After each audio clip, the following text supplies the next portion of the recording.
IAD Inmobiliaria presenta Inversiones Inmobiliarias con Karim Goudiaby. Hola, ¿qué tal, querida audiencia? Les saluda Karim Goudiaby, conductor del programa de inversiones inmobiliarias aquí desde los estudios de Imagen Radio y de Multicast en la Ciudad de México. Es un gusto estar con ustedes y hoy, como siempre, preparamos un programa con lo mejor de la industria inmobiliaria para todos ustedes que están pensando en invertir su capital o bien aprender sobre el sector de los bienes raíces. Los invito a quedarse con nosotros y seguirme en mis redes sociales. Me encuentran como Karim Neximo en Instagram o en X. Y hoy estoy súper feliz de compartir esta primera parte de nuestro programa con Diego Alberto Díaz. Vamos a platicar con él de temas fiscales en general. Saben que yo considero que hoy en día la mejor universidad del mundo son las redes sociales. Hay expertos que te comparten muchísimo contenido de valor, que te ayudan a entender y a resolver problemas muy específicos y las uso de una manera inteligente. Y a lo largo de mi trayectoria he aprendido que no solo se trataba de aprender a fabricar el dinero. Les había mencionado varias veces que cuando platicaba con mi padre le decía, oye, ¿cómo se construye, cómo se fabrica el dinero? Él no tenía una respuesta tan clara o una que yo no entendía y que no me ayudó tanto en la primera parte de mi carrera. Hasta que entendiera que el emprendimiento, particularmente en los bienes raíces, pudiera ser una vía, un vehículo de creación de patrimonio y de creación de dinero. Pero no solo se trata de fabricar el dinero, se trata de asegurarse de pagar, vamos a decir, tu parte justa de impuestos. Y para ello no hay de otra que de tener en realidad un equipo de poder que te ayude a entender lo que puedes realizar. Diego, contigo vamos a platicar de todos estos elementos. Nos vas a ayudar en realidad a entender una temática que todos nos encanta, pero tenemos una relación de amor y odio con el tema de los impuestos. Eres el autor de 7 secretos de un fiscalista que vamos a presentar aquí en la pantalla y nos vas a ayudar a entender un poco cómo pues desarrollar esta expertise tan importante de la de saber pues optimizar nuestra situación fiscal. Es un gusto tenerte con nosotros. Muchas gracias, Karim. Yo estoy muy encantado de estar aquí en tu programa y de lo que comentas, sí, lo importante es aprender a conservar el dinero. Si ya lo generamos, ahora hay que aprender a conservar, porque el que te quiten un 30% o incluso quienes crean una empresa, la empresa paga el 30% y luego dices, pásame mi dividendo, se va a otro 10% y podría irse a otra cantidad más, pues no están aprendiendo las reglas del juego y lo más importante aquí es cómo conservo los recursos a través de entender las reglas del juego. Y mucho de ello es cómo aprendes a invertir. Sí, tal cual. Y por eso va a ser súper interesante. A ver, yo decía que te sigo en tus redes sociales. Antes de que hablemos un poco del libro y por supuesto de la temática de la entrevista, platícame un poco de tu historia. ¿Cómo avanzaste? ¿Cómo desarrollaste este conocimiento? ¿Por qué usas las redes sociales para compartir tu mensaje?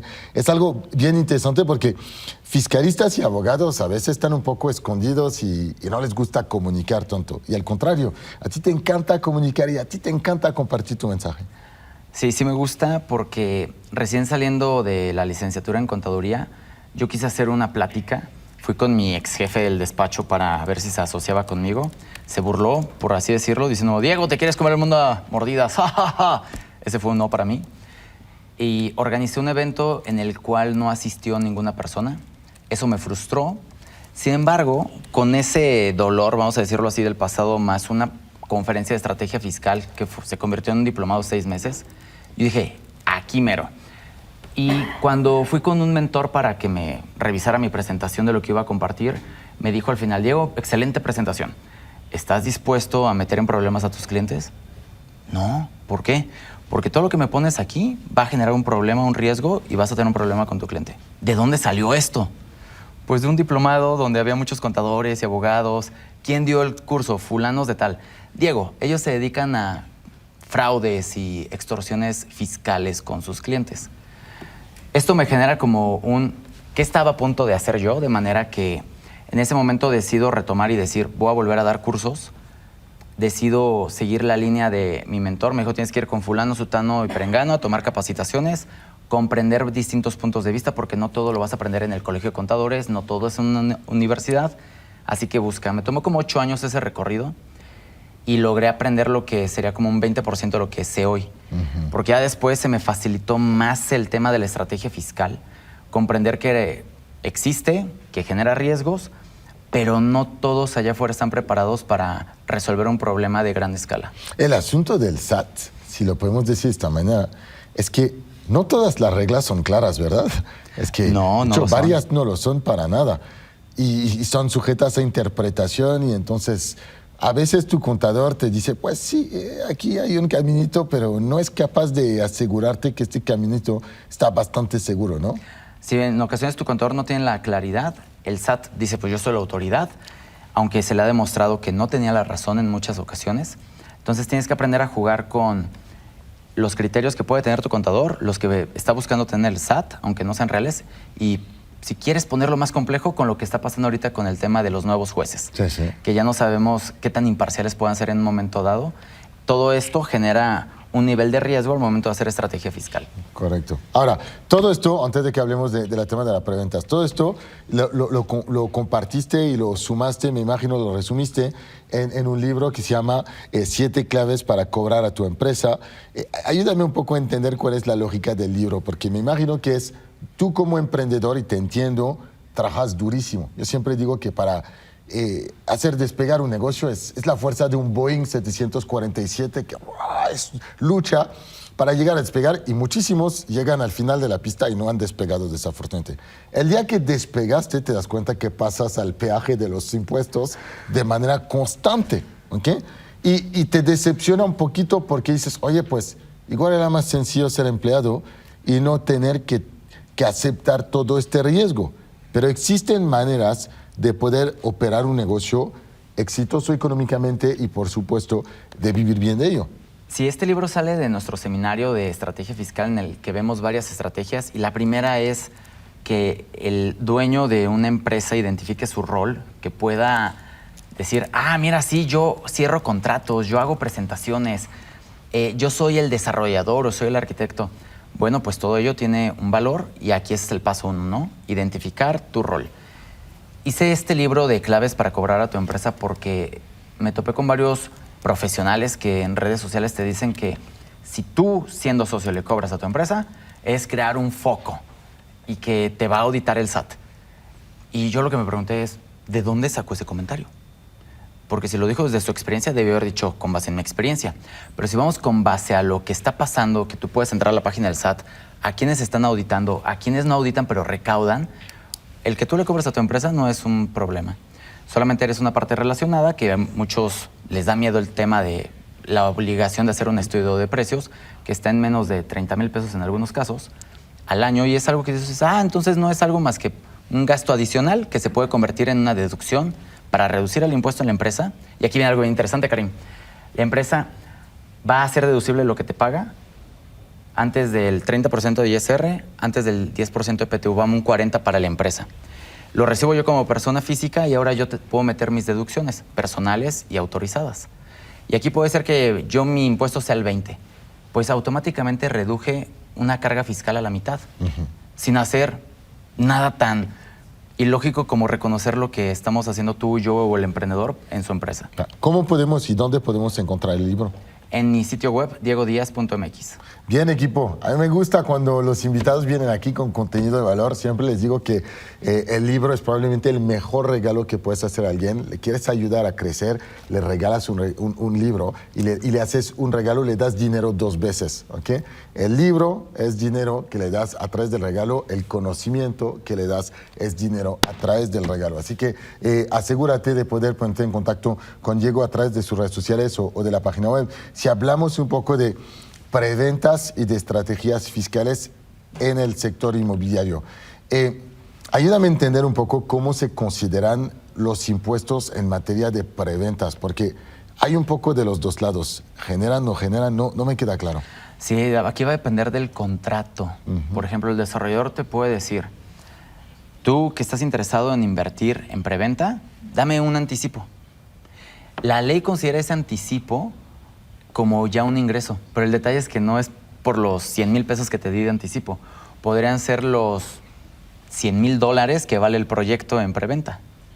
Entonces, la inmobiliaria se va a ver en una situación crítica de acumular el ingreso cuando dices, oye, me voy a tomar 9 meses en desarrollar, estamos en el segundo semestre y yo al final le entrego hasta el siguiente año. Ahí es donde está el problema.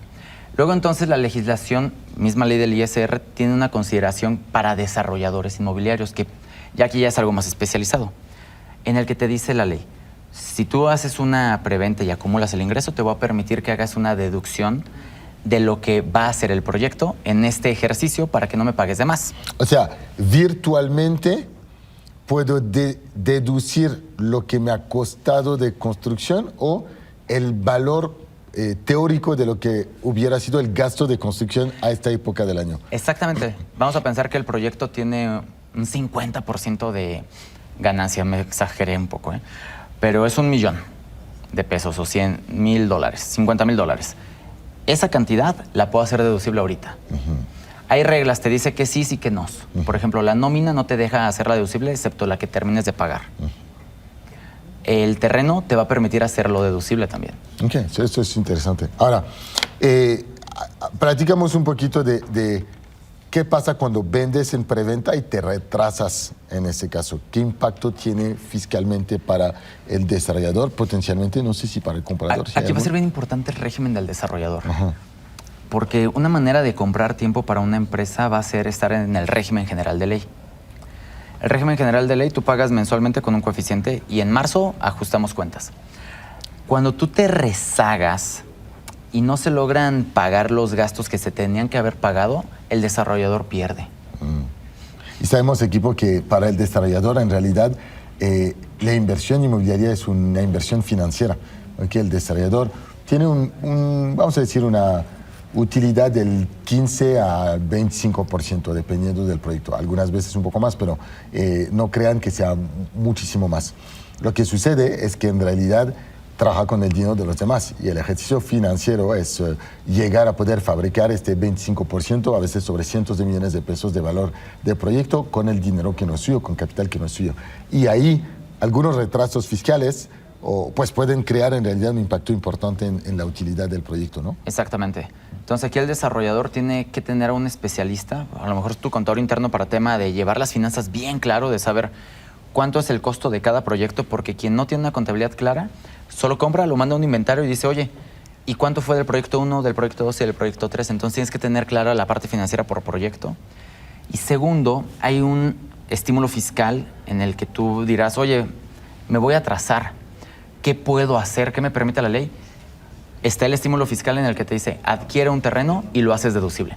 Pero corres contrarreloj en el que tienes 4 años para vender ese terreno ya desarrollado. Wow, entonces sí, hay formas de jugar esto. esto. De hecho, es muy interesante porque varias veces te digo que los desarrolladores me dijeron que en realidad el juego financiero es primero tener una estrategia fiscal antes de comprar el terreno, porque si lo compras de manera equivocada, no sé, digo una tontería, imagínate que compro el terreno como persona física, pero es una persona moral que va a desarrollar, creo riesgos importantes fiscalmente para mi negocio. Exactamente, desde hacerlo desde la persona física, desde la moral, o también en la práctica hemos visto quien compra un terreno ejidal. Entonces no juega en todos los escenarios como un deducible. Entonces hay que sí tener claridad en la parte fiscal, muy importante la financiera, y este tipo de giros tienen que dominar el arte de captar capital, de saber cómo mantenerlo, que eso podríamos platicar en otra ocasión, sí, si quieres. Con mucho gusto. De cómo es que jurídicamente estoy limitado a captar capital, pero cómo a través de ejemplo una SAPI pudiera tener ahí ciertas reglas del juego para poder decir, tengo capital, me atrasé, pero puedo solventar algunos gastos de deducciones. Cómprate un terreno y tenlo temporalmente aquí. El dinero no se gastó, se convirtió en tierra. Ahora, hablamos esta vez, si quieres, del inversionista. ¿Cuáles son los errores más comunes que tú piensas que cometen estos inversionistas al confiar ciegamente en las preventas? Que bueno, pues como inversionistas primero saben que tenían que hacer algo con el dinero. La clásica de pon el dinero a trabajar. Y de las opciones más seguras que escuchamos es el ramo inmobiliario. Y cuando tienen los compadres que te dicen, no la riegues, compra en preventa. Es lo mejor. Yo tengo un amigo que me dice, Diego, siempre compra en preventa. Entonces ahí vamos y queremos comprar en preventa, pero a mi punto de vista nos faltó un punto importante, una regla de inversión que era, ¿cuánto tiempo te tomó generar el capital que vas a invertir? Ejemplo, 3 meses. Pues dedícale ese mismo tiempo a analizar la inversión. Y el error está ahí, en buscar hacer la inversión inmediata y no conectarte, no tener como ese compromiso de asegurarte que va a funcionar. Educación, equipo, lo platicamos constantemente aquí. Educación, es la educación que permite justamente evitar cometer estos errores. ¿Cómo te capacitas? Sigues cursos, sigues las personas adecuadas. Si nos escuchas aquí en el programa, obviamente aprovechas el conocimiento que tenemos y esto te ayuda a evitar cometer estos errores. También la documentación legal, lo voy a repetir, hoy en día, de hecho, en algunos estados de la República, el gobierno está haciendo un trabajo muy bueno para comunicar la lista de los desarrolladores que desarrollan sin autorizaciones previas, sin una licencia de construcción, sin una manifestación de impacto ambiental, por ejemplo, que son elementos críticos. Tú no puedes confiar solo en la buena reputación del desarrollador. A veces es suficiente, pero muchas veces no. Necesitas que el desarrollador siga un proceso correcto para llegar a avanzar. Ahora, ¿cómo tú, en tus propias inversiones, además como contador, como fiscalista, cómo identificas si una preventa es una buena oportunidad o simplemente una bomba de tiempo? No voy a ser el experto, sin embargo, como lo dices, con base en mi experiencia, es identificar la zona en la que lo están manejando. Me tocó un caso en Guadalajara en donde me ofrecían invertir en unos departamentos tan hermosos, una de las mejores zonas de Guadalajara, y platicando el proyecto con otras personas, una asesora inmobiliaria me dijo, sí, Diego, están hermosos, yo también los conozco, pero tienen una demanda. Ellos construyeron más del coeficiente que tenían permitido de construcción en manera vertical. Entonces ahí vas a tener un problema y efectivamente se paró la obra. No he ido, pero sí pasó mínimo 3 años que estaban detenidos. Entonces ahí cualquier inversionista puede haber mermado su rendimiento. De manera que va a ser, por un lado sí es la reputación, es la zona y tienes que tener gente que sepa más que tú. Aquí es bien importante hablarlo, compartir con un grupo de especialistas tus inversiones, que tengas un staff. Es decir, oye, quiero hacer esta inversión en el sur de México. Estaba escuchando mucho de las inversiones que manejan allá. Incluso me vendieron, ahí te va una historia, Karim, rápida. Me vendieron una media hectárea de tierra en el sur de México, ahorita no me acuerdo exactamente en dónde, y unos amigos me dijeron, ¿y en cuánto? ¿Cuánto pagaste? No, pues pagué como 400,000 pesos. No, Diego. ¿Y ya la fuiste a ver? ¿Por qué? Digo, acá es bien común que la gente cuando ya compró viene a ver y resulta que su tierra está a 100 metros al fondo del mar. Sí. Esa es una. Y dos, nosotros conocemos a los contactos que tuviéramos vendido en 100,000 pesos esas mismas media hectárea o hectárea. Nos vas a escuchar regularmente aquí, vas a ver. ¿No? Entonces, lo importante es tener gente especializada. Así como yo soy un especialista en impuestos, pues yo necesito especialistas en inmuebles. Es cierto, pero es bueno que inviertas en bienes raíces. Lo por supuesto que sí. Por supuesto, a todos los que existen. Ahora, si nosotros hablamos, quiero regresar un poco, si quieres, a los temas fiscales de las personas físicas, y porque hay muchos inversionistas que nos escuchan. Si yo soy una persona física, pero tengo otras actividades, ¿qué me conviene mejor? ¿Ser persona física con una actividad empresarial, con una especie de balance o de porcentaje entre los dos? ¿Es tener mi actividad de persona física y construir, por ejemplo, una SAPI, desarrollar una SAPI, una SA para pasar a algunas de mis actividades sobre esto? Porque ¿cómo maximizas en realidad el dinero que recibes en tu cuenta? No puede ser un consejo general, sin embargo, si empiezas como persona física... Y qué bueno que lo menciones, ¿eh? Una disculpa que te interrumpa. De hecho, vamos a tomar una pausa porque llegamos al final de la primera parte y lo vamos a hacer regresando. Vamos a hacer un Zoom equipo sobre el libro de Diego, que se llama 7 claves para cobrar a tu empresa. Aquí vino para presentarlo, también para compartir sus consejos. Recuérdanos cuáles son tus redes sociales para que lo puedan obtener y la página web, por favor. Yo soy Diego Díaz, así me encuentran en redes sociales, Instagram, TikTok, incluso YouTube, si no me equivoco.